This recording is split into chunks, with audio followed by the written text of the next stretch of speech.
Welcome to Here Where You Belong, your go-to podcast for exploring belonging with your host and belonging expert, Dia Irby. We are thrilled to have you join us. Together, we'll dive into the depths of what it means for each of us to find our own place in the world, whether it's within our communities, our relationships, or within ourselves. Today's episode is meant to inspire, uplift, and remind you that no matter where you are or where you're headed, you have a place where you truly belong. So, grab a cozy spot and settle in. Welcome to Here Where You Belong. Welcome to another amazing episode of Here Where You Belong. I'm Dia Irby, your host, and today's guest has the embodiment of building community, what it means to belong. I'm so excited to have Michael Whitehouse with us today. He is, as you can see, the guy who knows a guy. He started networking because he's both an extrovert and, by his own admission, lazy. So he did the fun and easy thing.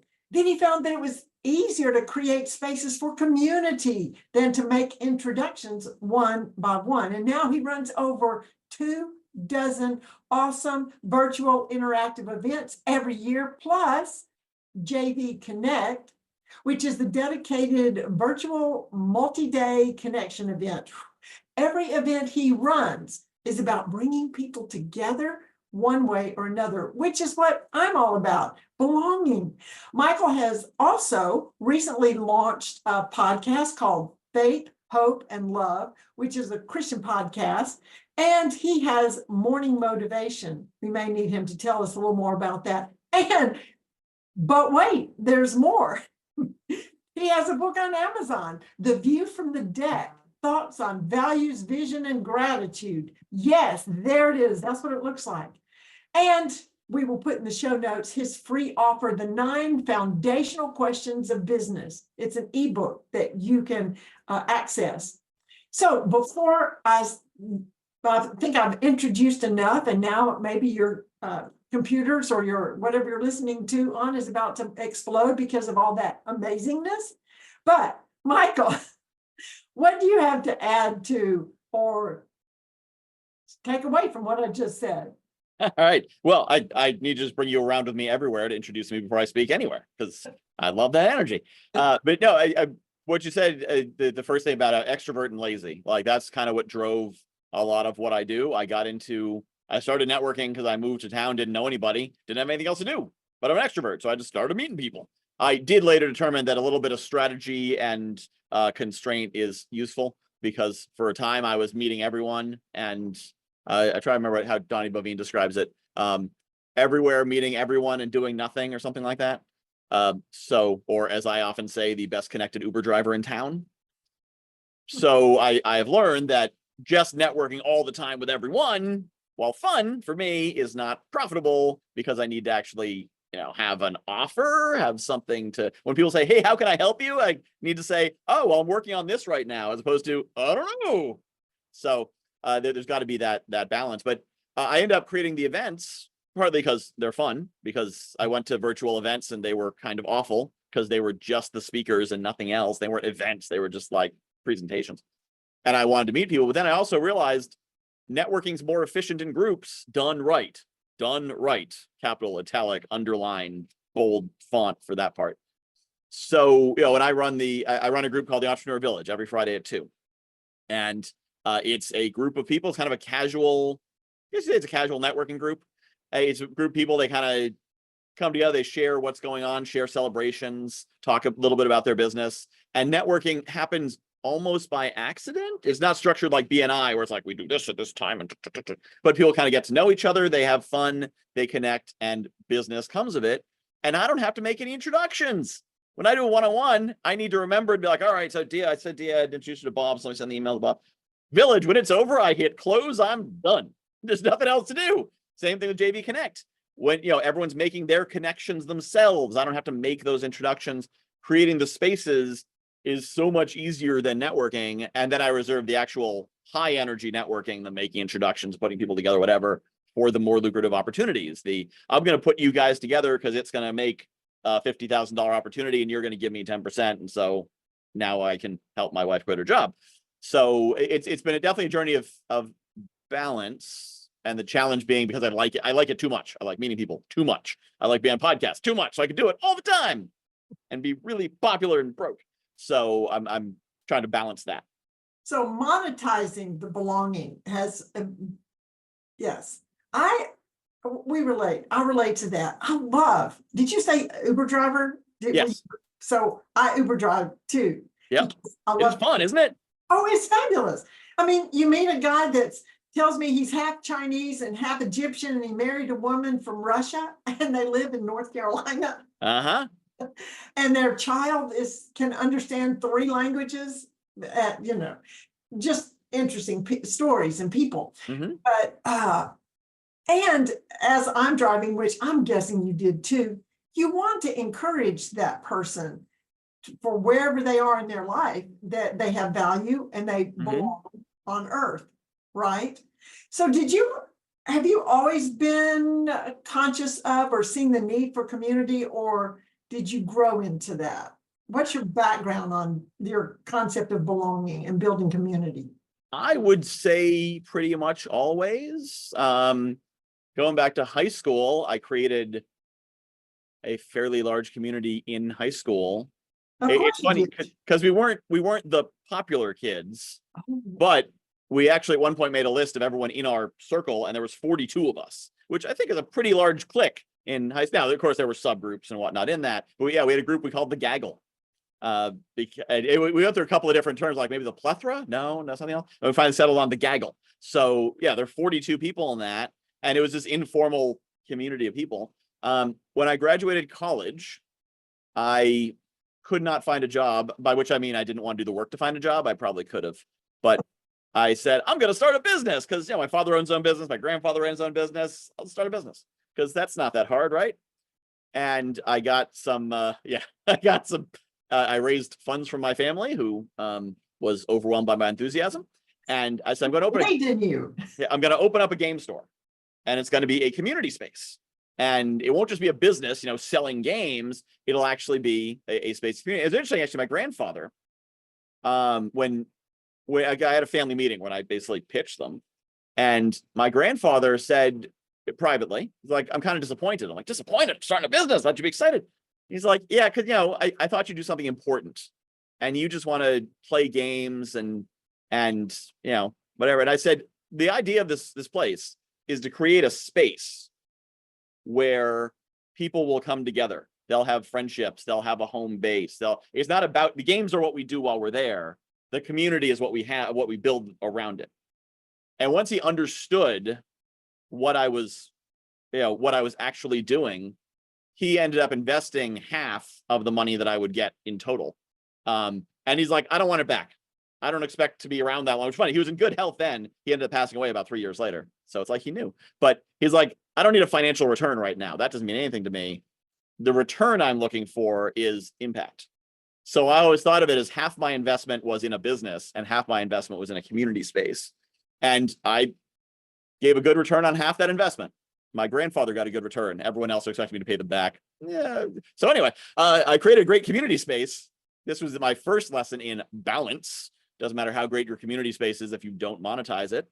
That was 20 years ago. Still learning it today. Give me another 20 years and I will still be learning it. And maybe I'll eventually balance it. But I created that space. And that was the first thing I did was creating that. So then for 10 or so years after that fell apart, and I ended up having to get jobs, and I didn't get great jobs. COVID actually reopened the opportunity for me. It took away everything else, put me in the position where Uber was my backup job, and DoorDash during the pandemic because I wasn't driving Uber during the pandemic. But gig work was my backup job. I got into this online space, the coaching online business, whatever the heck it is. Didn't really know what it was kind of figuring it out as I went. Starting to get it now. But I just kind of moved my backup job to the foreground. So it made as much as I needed, up to I would work 25 hours a weekend to make as much as I needed. And then during the week, do everything else. And so then, since I was no longer hindered by working for someone else, follow someone else's plan, I just kind of followed my instincts and values and desire and created community spaces of various kinds. I created a private networking group at one point called the 10 Group. I created virtual summits. my email list, I call my email community, because I think of it as a private social media platform, not a marketing tool. It's 3,400 of my closest friends that I share messages and advice and introductions and stories, and that's always my thought, is I want to make sure I'm providing something valuable to this community and not just pitching them, hey, yeah, check out this course, take this webinar, here's some swipe copy. Well, I get your emails, and you always are promoting other people. Yeah. This is what's happening. You need to know about, if you want to know about this, go here. If you want to know about this, go here. So it's, maybe you are selling, but you're not self-selling. You're saying you're offering lots of resources. Yeah. Well, and that's the thing. So the way I do it, for those who are not on my list, I would what I call a resource letter. So after my signature, so it's my message signature, and then here's some other things you may be interested in. And then I might have the Entrepreneur Village or summits or whatnot. And then below that is 4 to 7 partner promotions. And it's a upcoming webinar, email, sign up for this list, go to this event, whatever. Mostly free, occasionally paid.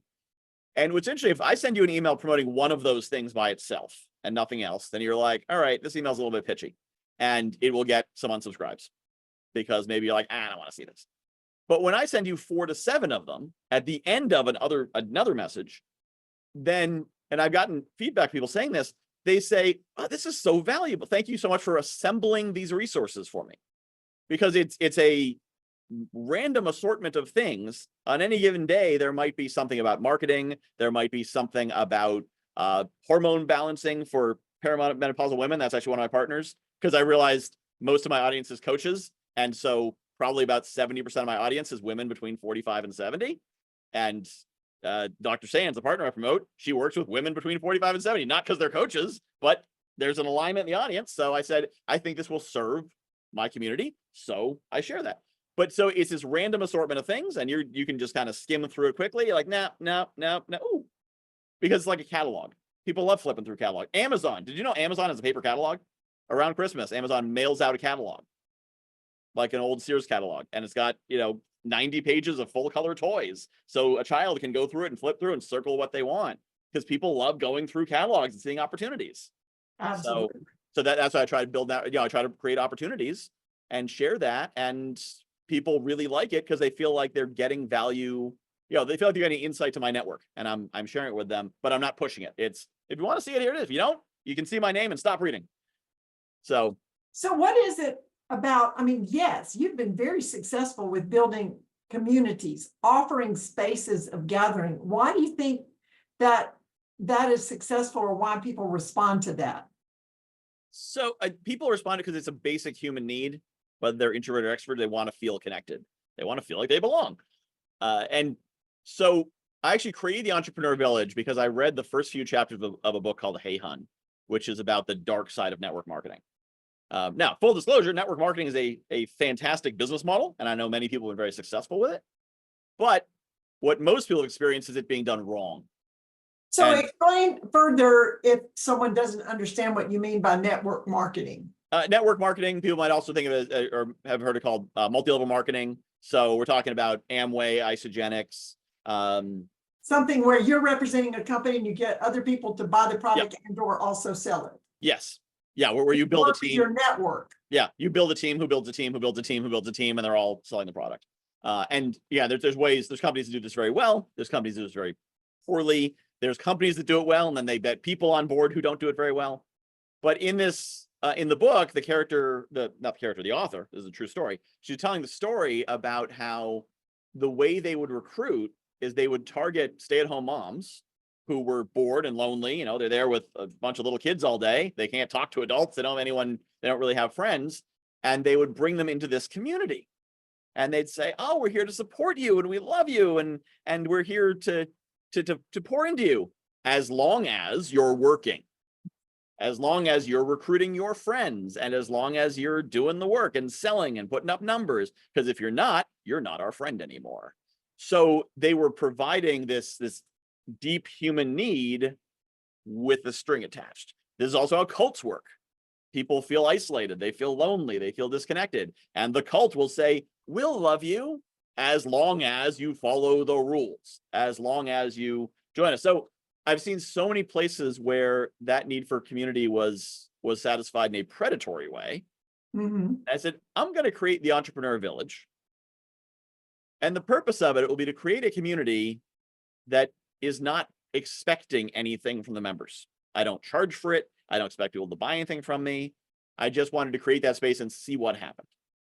And so I've created that space, and we've gotten an interesting assortment of people in there, including there's one guy who comes fairly regularly who lives in Venezuela, and he's developing a resilience coaching business because he lives in Venezuela. That's his credentials. He's still living. He's in Venezuela. Boom, resilience coach. He's ready to go. He's got the experience. But there's a lot of challenges that he has, and so the community wants to support him. How can we help you?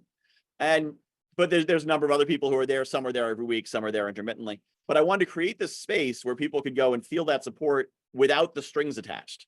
The village doesn't say, we support you and love you as long as you sell something. We support you and love you as long as you're in the cult. We support you and love you as long as you believe like we believe. Because that's the thing too. A lot of religious groups, they will support you and love you as long as you are completely in line. You get out of line, get out of here. But until then, you're fine. And there's so many communities that have strings attached for one reason or another. And I wanted to create a no strings attached community. And what I'm seeking to do from a business standpoint is to take it to the next level where there's the free part and everyone's welcome in the free part, but to then entice them to the next level. And this is what I'm working on building. But you like the free stuff? You like hanging out with my cool people? Cool, do that forever. That's great. If you want me to help you. How many people are there, and how long does the session, I guess you'd call it, the meeting, the gathering last? So it's 60 minutes on the calendar, plus I keep it open for 30 minutes extra. So it runs from 2 to 3 Eastern time every Friday, unless it doesn't run. Every Friday except not, because it is free. So if I have something else going, I will sometimes not run it. But it runs probably 6 out of 7 weeks.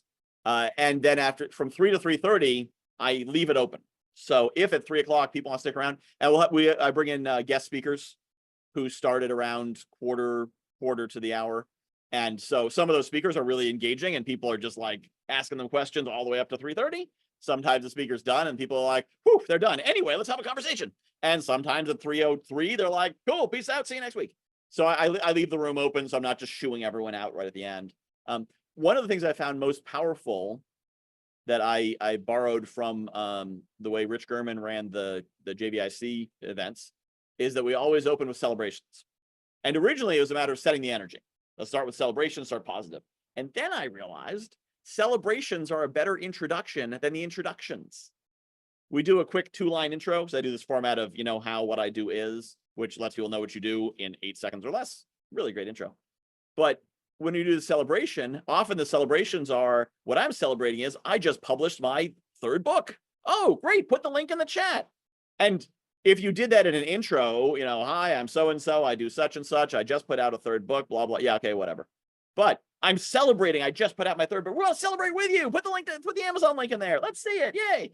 So it does something similar to what a networking group introductions would do, but it sets that tone of we are working together, supporting each other. How can we help each other? And sometimes celebration is, my daughter just got married, or I've got a clean bill of health, or my car got fixed, or something like that.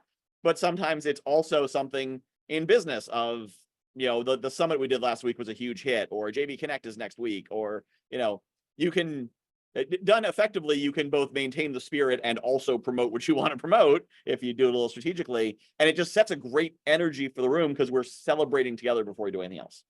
Well, also, if someone has to stop and think about what they want to share that they're celebrating, maybe they have forgotten the good because they're overwhelmed with the bad. And now they have to find something positive, and that sets their mindset right as well.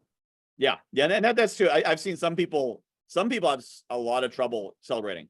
They'll celebrate and they'll be like, yeah, this good thing happened, which is good because the other really bad thing happened. We're like, one of those fits. Now stop, go back to the good one. Let's stay there. Don't talk about that, the bad parts anymore. Yeah, so some people are conditioned to find the cloud inside of every silver lining. Right. That's very good. So if you wanted to give 3 points of to consider to someone who wants to create a space like you have multiple times or create a community, what would be 3 pointers or 3 action steps that you would recommend?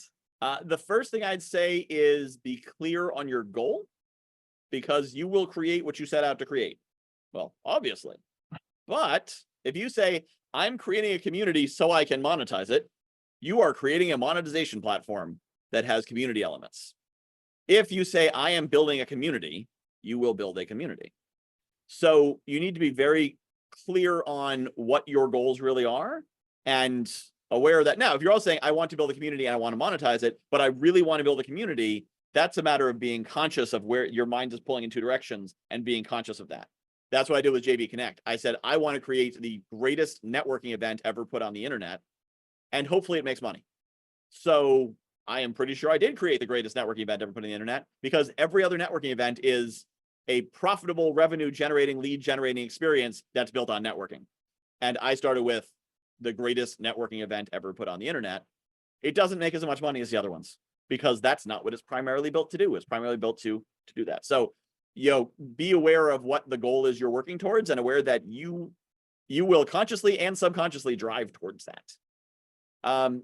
The second thing is to be aware of who you're attracting into that group. Know what kind of people you want and know what kind of energy you want. And also don't be afraid to walk away from a community you built. So I've created some That's the third communities. point or the second point still? No, but that's the third point. I think it'll be the third point. Yeah. I've created some communities where I thought it'd be, well, You outlived your purpose, maybe? I don't want to talk about, yeah, I'll talk about this one. Sure. So I ran for a while, I was working on this concept of neurodiversity superpowers, because I got ADHD, and that's why I'm so awesome. So some people think ADHD is a disability, and it is, depending on the context. The analogy I always use is, you take Superman, familiar with the Superman universe. Superman on Krypton, he's a normal dude. Put him under a yellow sun, he's a superhero. Put him near kryptonite, he is a equivalent to a crippled human. He's weak and can barely move. So you put Superman under a yellow sun, you put me in my own business, it's a superpower. You put me in a regular academic setting where I need to read a whole lot of books, I'm like Superman. If Superman hadn't landed on Earth and instead had landed on some planet covered in kryptonite, they would have been like, wow, look at this weird crippled alien. That's all he would have been to them. But he landed on Earth, he landed under a yellow sun, he is a superhero. So if you have ADHD or dyslexia or autism or whatever, you need to find your yellow sun where you become Superman, which usually isn't a typical corporate environment, typical school environment, et cetera. So I created a podcast called Neurodiversity Superpowers, where I interviewed people who are successful because of, not in spite of, their neurodiversity. And then I ran a summit, because I'm like, I want to surround myself with these neuro heroes, these people who have specialized brains that let them do amazing things. And what I found was the people who were the neurodiversity superheroes didn't need to talk about it, because they were already successful. They're off doing their thing. Yes, autism is why they're super successful. They don't need to hang out with a bunch of autistic people because they're doing their thing. The audience I ended up attracting was the people who were not successful, because that's why they needed their support group. And the audience I ended up attracting was the community I started building, was people who were saying, yeah, they don't understand how hard it is. We need more accommodations, and people need to make it easier for us. And there's a lot of excuses and a lot of complaining and a lot of victims and not victors. Yeah. And I'm like, I don't want to hang out in this community, because they're going to pull me down with them. I can't pull them up. They're going to pull me down. There's too many of them. Right. And so that's why I only ran that summit once, which is unfortunate, because it was a great concept and could have been valuable. And the podcast's still out there. Go to neurodiversitysuperpowers.me. You can still find all 23 interviews I did. And they're great interviews. I figured once I had 23 hours of content, I could stop making the content, because the point had been made. But I didn't want to be in the community, because that's not a space I wanted to be in, because there was too many victims, victims, not victors. So I walked away from that community and that project, because I said, this is not a community that feeds me. Whereas the Entrepreneur Village, this is a group of people who they're working towards something. Some are there, some are not there, some are, stuck somewhere, but the energy is forward. We're thriving forward. Right. So, be aware of who you're attracting and how. And sometimes this is where charging for something makes a difference. Weeds out the people that don't need to be there. Yep. Yeah, no, the Entrepreneur Village is free, and that brings the right kind of people. But if you're building say a coaching community, sometimes you will find by charging $500 a month, you will get more and better people than if I actually had someone once tell me for JB Connect, the original, the first ticket price, the early, like it's still a concept in my head, give me money for a ticket, was $30. Now the regular tickets are 70, and then as we get closer, they go up. So the last minute tickets cost a little bit more. I actually had someone who watched it at 30 and said, too cheap, not going to buy it. Saw it at 50, said too cheap, not going to buy it. Saw it at 70, too cheap, not going to buy it. It hit 90, he bought a ticket. Because he said, I don't want to go to the kind of networking event that's full of people who paid $30 to be there. I want to go to the event full of people who paid $90 to be there. Correct. Yes, it does draw. So one takeaway from everything you just said was, yes, everybody needs to belong. Yes, we want to create community, but every community is not for everybody. Yes. And you do not necessarily have to belong to every community. Awesome, awesome stuff. We are going to take a break right here and be right back. Don't go away. We've got a short little message.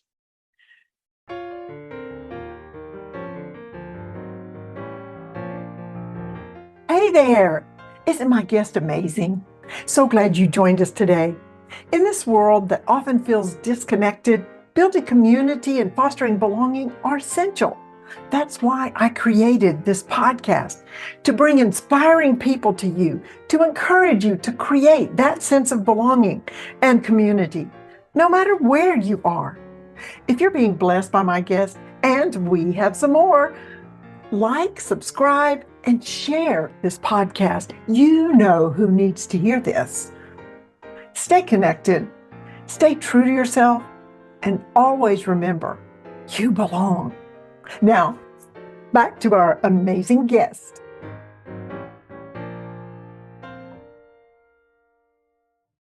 And we're back. Yes, I want to ask Michael about what makes him feel welcome.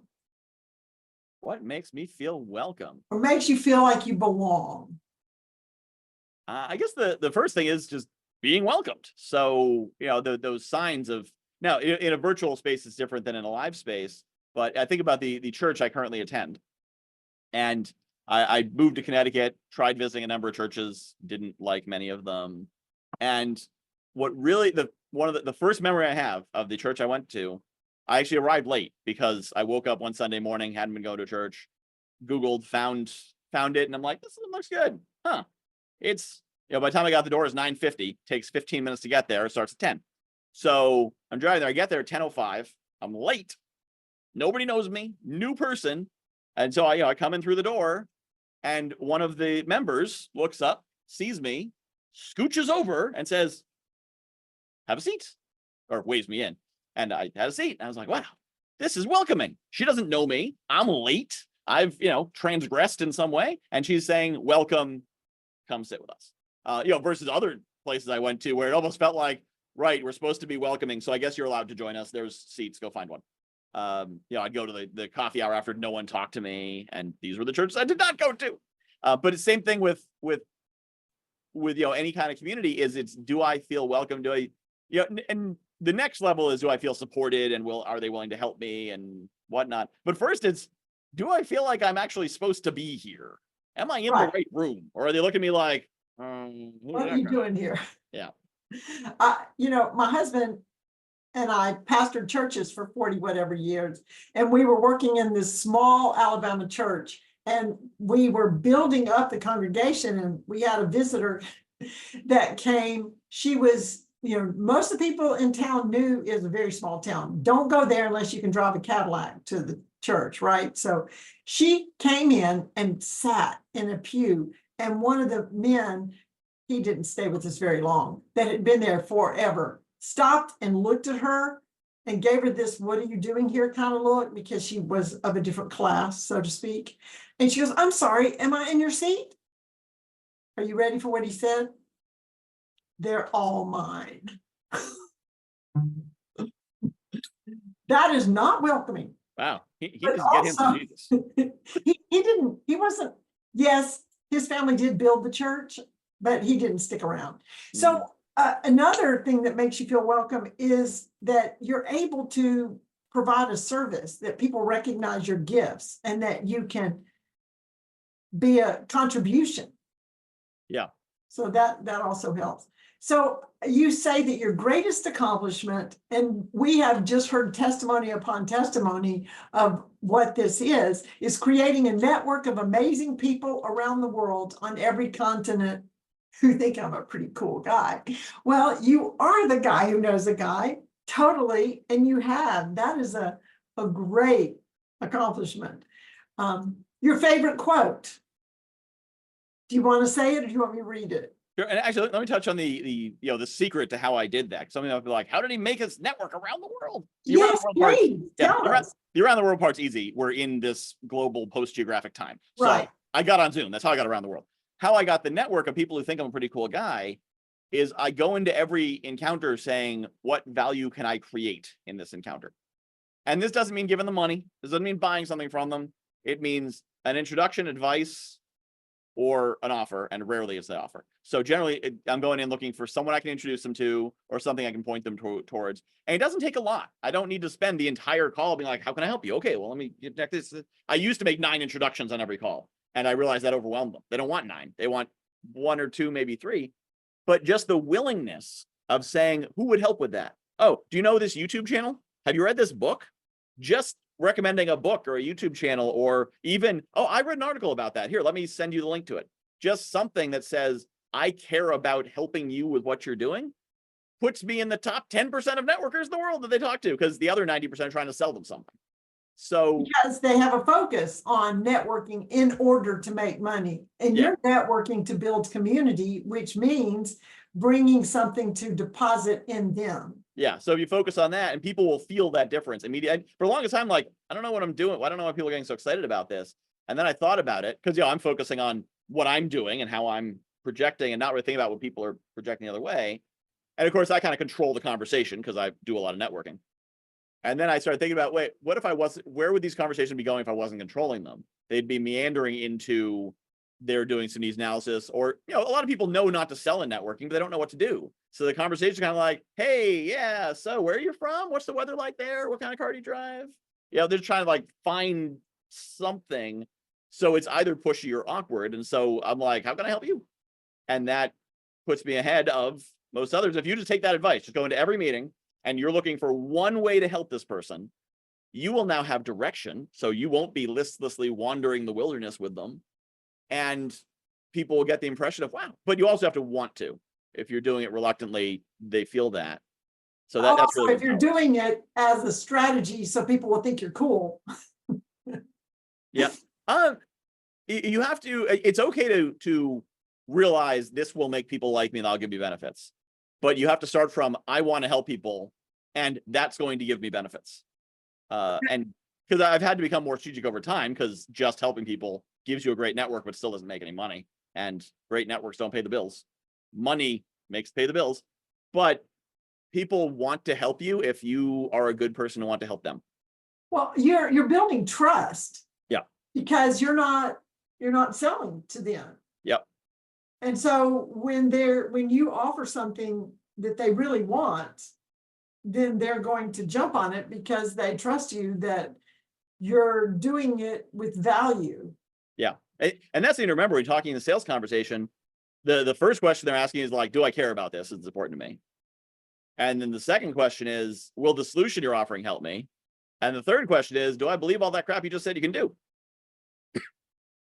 So I've actually, whenever I do a sales presentation, like to a group, I now always end it with those questions of, show of hands or one in the chat or whatever, if you believe that what I've just shared with you would help you.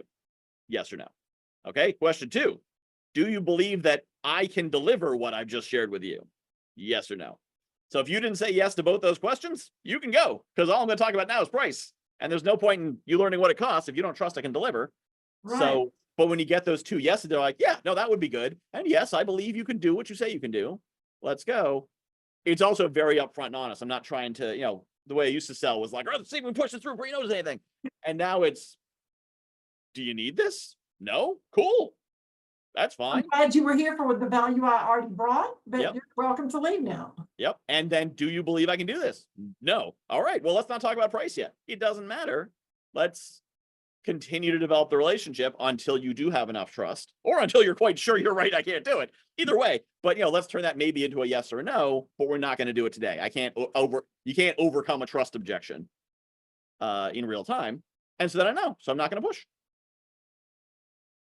Very good. Very good. And it maintains your integrity. Yeah. Definitely maintains your integrity. Yeah. And that's it with selling and networking. You don't want to push to a sale in networking. I don't want to start presenting. But if you're showing, I want to help you, they're going to start revealing their problems. Oh, you want help? Well, here's the biggest problem I have right now. Oh, really? Would you like help with that? Like, if I could help you, would you want to know how I could? There's a charge involved. Do you want to know about that? Yeah. Well, okay, here's what I like how you snuck in there. Well, there's a charge in there. Yeah. As opposed to like, do you want me to help you? Oh, yeah, I'd love for you to help me. Yes, $1,000. Well, and also I've heard, don't say help if you're going to charge. Say, would you like me to work with you? Yeah. What do you think of that? I think all those small semantic things are small semantic things. So everyone hears their own words differently. Some people hear help to mean one thing, some hear it to mean a different thing. That's why I like to be explicit. And because also there's, if I'm shifting from we're networking, we're chatting to I'd like to talk to you about an offer, there's a distinct energetic shift.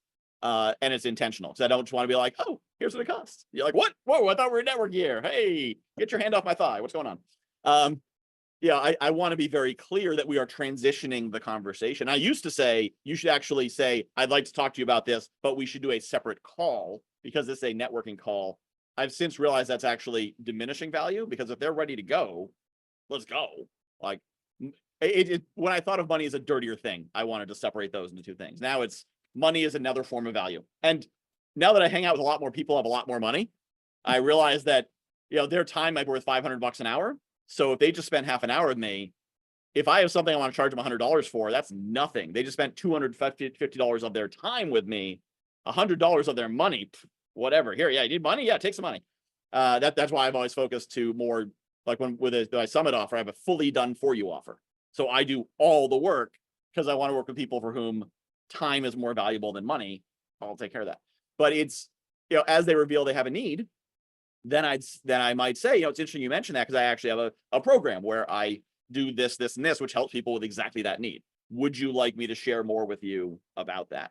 Because I try to say something explicitly that makes it clear, like, we are going to shift to a exchange money for solutions type of conversation, which isn't a sales conversation. Now we're going to go into closing moment. But if you believe that what you have to offer is really of value to them, you're continuing the intent to give them value. Yep. And if giving them the solution that they pay for, that's not free now, then, yep. But it is the value. I wanted to go back to, as you're talking with someone and then being able to deposit value, the key beginning, you have to listen to them. Yep. You have to hear where they are, listen for their pain points before you start. I was reminded the other day that the definition of a sweater is what a little boy wears when his mother's cold. Yes. So we don't want to be putting sweaters on people. Yeah. We need to talk to them first. Mm-hmm. Or listen to them first. And I know that when you're listening to people, you're hearing, ooh, they could really get a lot out of meeting with this person, or that article I just read, or this, you're hearing the resources are popping up in your head. Yeah. But that wouldn't happen if you didn't listen first. Yes. Yeah. Okay. Anything else about creating network and that you've said and amazing before we move on to your favorite quote? I could go on for hours, but I think we'll run out of time. So let's go on with the quote. Okay. Everybody's a genius, but if you judge a fish by its ability to climb a tree, it will live its whole life believing that it's stupid. Yeah. Possibly a quote from Albert Einstein. There is some debate, but generally accepted that it was his quote, but nothing's new under the sun. Maybe he borrowed it from someone else. But expound on that quote for us. Why is that one of your favorite quotes? Albert Einstein said it, but probably not first. And so it kind of goes back to my neurodiversity superpowers concept that, and we see this especially in entrepreneurship, and that's why a lot of entrepreneurs become entrepreneurs, because they are great swimmers but terrible tree climbers. So they leave the corporate jungle and jump into the water. I made up that analogy right there on the spot. Yeah. But so many people, everyone has a strength, everyone has a superpower. And this is something I realized because as I looked at the continuum of neurodiversity, some people are like really autistic, and that's really, they're really ADHD, like that's what they are. Some are, maybe 50% ADHD, they're a little ADHD. They got some of those tendencies.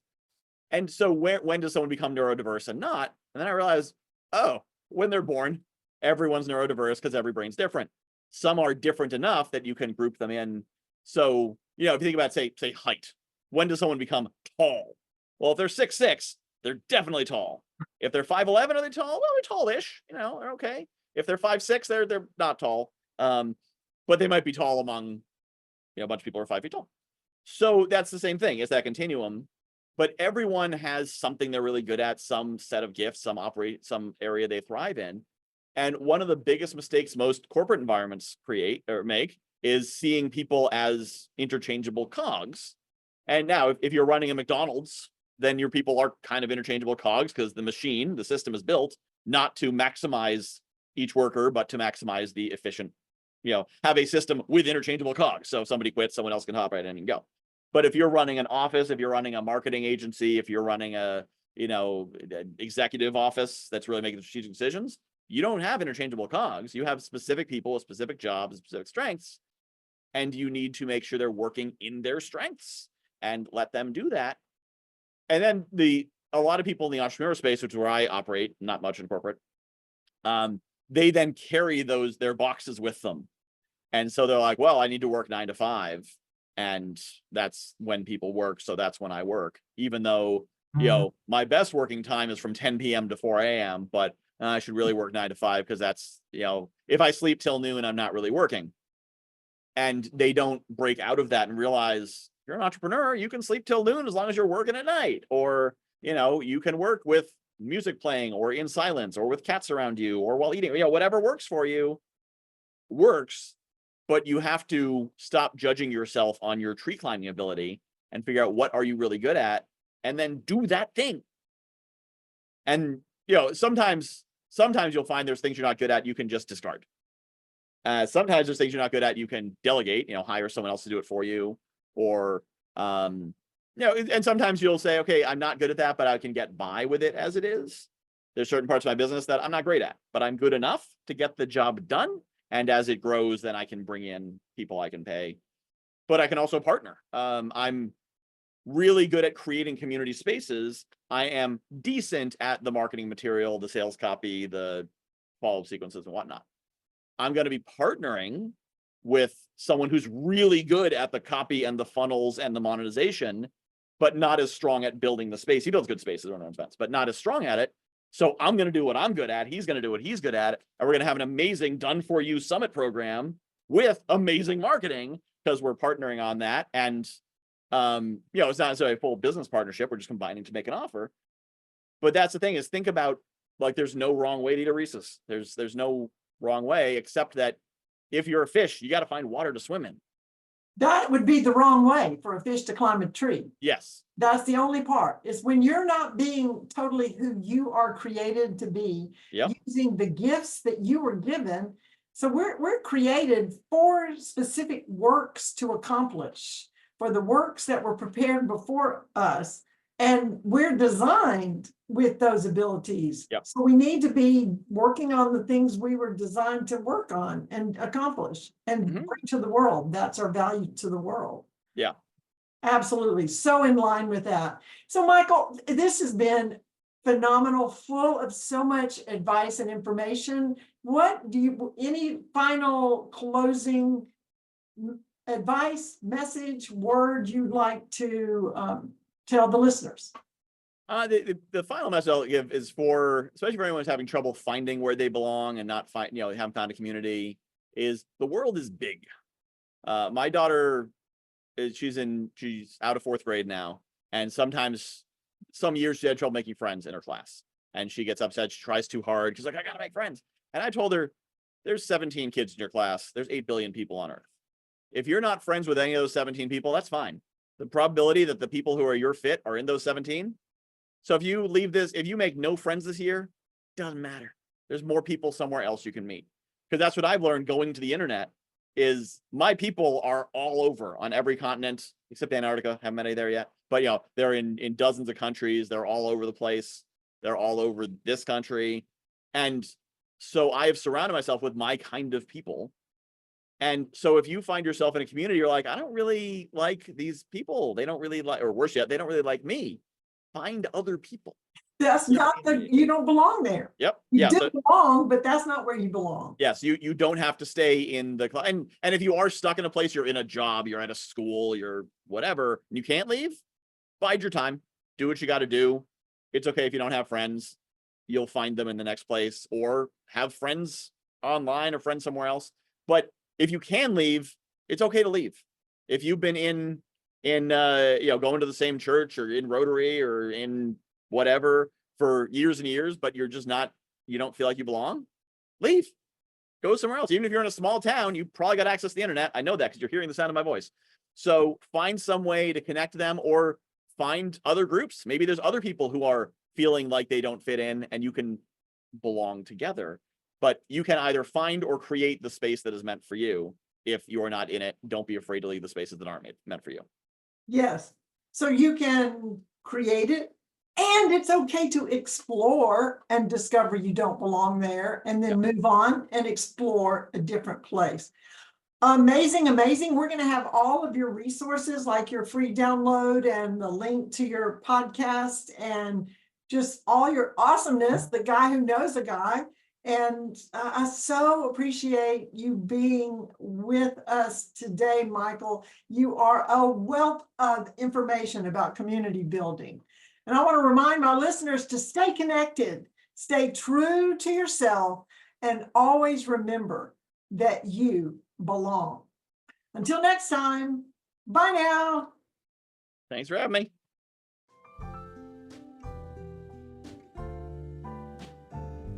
Thanks for tuning in to Hear Where You Belong. We hope today's episode has inspired you to embrace the beauty of belonging in your own life. Remember, no matter where you are or where you're headed, you have a place where you truly belong.